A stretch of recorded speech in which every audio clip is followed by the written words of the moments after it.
Okay, this is the fourth time I've tried to make this video, but the prior versions were either too long or too confusing or too annoying or even like a little bit antagonistic, so I'm just going to try to get to the point.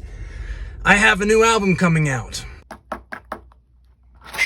It's going to be released on September 2nd. It's called Inside Joke. It's actually not really new. It's like a better but also uglier version of something I released last year. Anyway, I love it. I think some of you out there are really going to love it.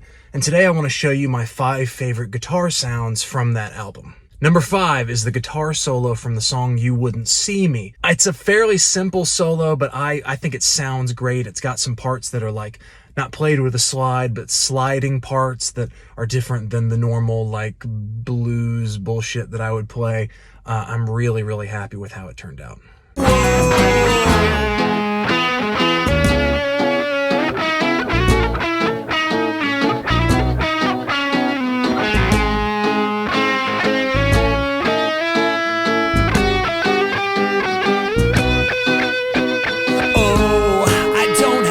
Number 4 is even simpler, but I have to pick it just because of the sound. It's the chunky chords on the chorus of the song Fever. Now, I recorded all of the guitar parts on this record with the same set of tools. I was using my go-to Telecaster, a Boss OS2 into like a preamp pedal and a cab sim. I'm playing what I think of as like inverted power chords almost, down on the lowest strings of my guitar. Great sound, but it's really the pedal that added this like crunchy element. It's got just the right amount of like sizzle and sustain to kind of add girth to the chorus, and I just think it sounds awesome. And I dance with upperclassmen, but I'm lonely and in the days, 'cause I never thought that love would last for just one day.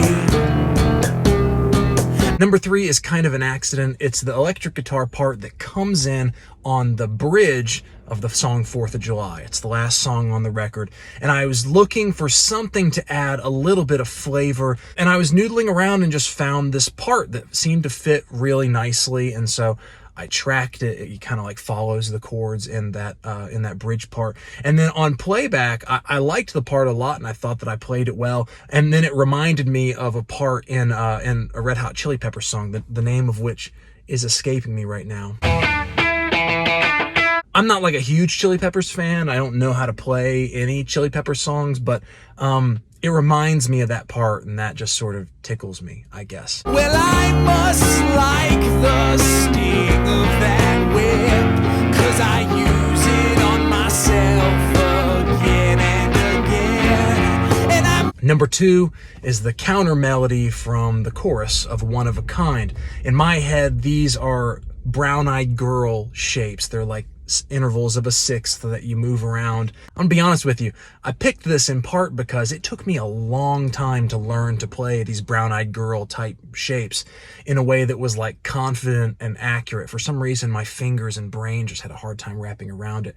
But once I did learn to use them, I love to use them now all the time, and this is probably the most extensive use I've ever had. I also picked this because it sort of mirrors the shape of the, or maybe the rhythm. I haven't thought about it too much, but it mirrors in some way the vocal melody, so that it really seems like it just adds a really nice like extra element to what was otherwise like in its original form kind of a boring song.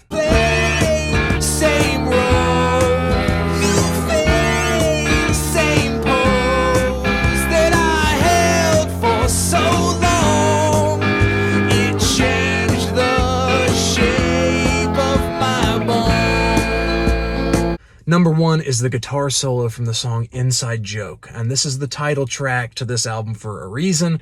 I love this song, including in this new version, and the highlight of it for me is the guitar solo. Now, I didn't write this solo ahead of time. I kind of sat down needing a solo and slowly worked it out over the course of, I mean, no kidding, I probably did like 30 takes of this solo just to kind of figure out what I wanted to play, and then just as practice basically, so that I could finally execute it. The solo is fairly melodic, but not in the way that I usually write melodic solos. Often if I want a melodic solo, I'll like sing something and then try to copy it on guitar. That's not what I did here. I really tried to play things that felt like guitar parts, but that still, they weren't just wankery, like they had a melodic element. And then there are just some like rhythmic patterns that repeat, and those sorts of motifs, I think, are something that I've tried over time to learn to build more into my solos. I think they make them more captivating the first time that you listen to them and more memorable later times that you listen to them.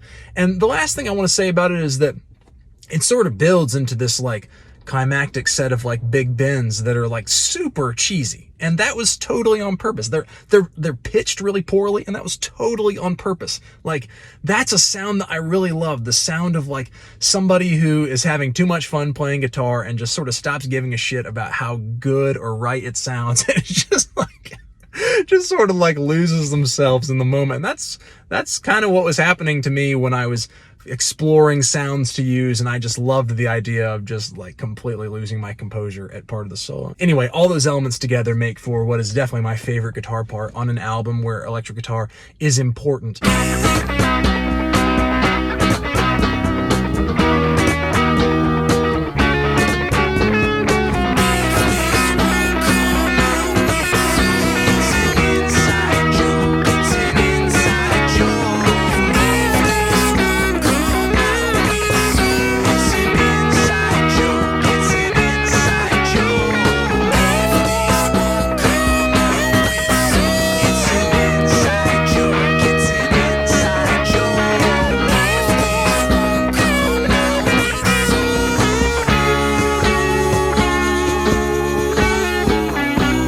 As you can tell by a few of these examples, a lot of the guitar is designed just to serve the song rather than be like a centerpiece, but there are a few solos in there too if you're a guitar person. And if you liked what you heard here and are interested in hearing more of this album before it's released, I'm actually going to post samples of the songs, one song a day, on my channel. I had a lot of fun making those samples, and I hope that they're entertaining for you, and they will, if nothing else, give you an idea of what the songs sound like. But the real deal will be coming September 2nd at a minimum on Bandcamp and SoundCloud, because I control that, and hopefully DistroKid will help get the album elsewhere by that time as well. Thank you for watching this. As always, I really appreciate your time. If you like this, like it, subscribe to my channel, talk to me in the comments, and I'll see you around.